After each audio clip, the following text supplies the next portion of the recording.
May album ng aabangan sa Gen Pop diva na si Carmel Collado. Yan ay matapos nitong i-anunsyo na available na ito sa mga digital streaming platform.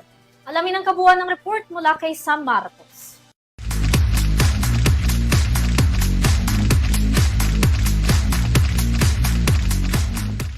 Sa kauna-unahang pagkakataon, naglabas na ang PBB Collab Edition 2.0 at New Gen Pop diva na si Carmel Collado ng kanyang bagong self-titled debut album. Inilabas siya ng Star Music PH sa kanyang social media post kung saan meron nitong 11 track. Ang album ay nagtatampok ng mga kantang may iba't ibang vocal color at available na rin ngayon ito sa mga digital streaming platform.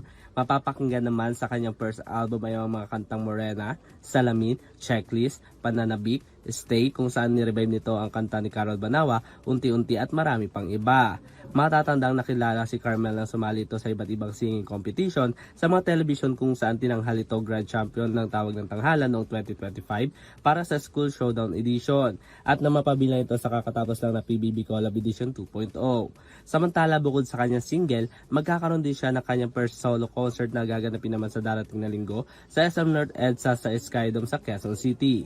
Para sa EuroTV Showbiz Balita, ako si Sam Marto, sumasaludo sa bawat Pilipino.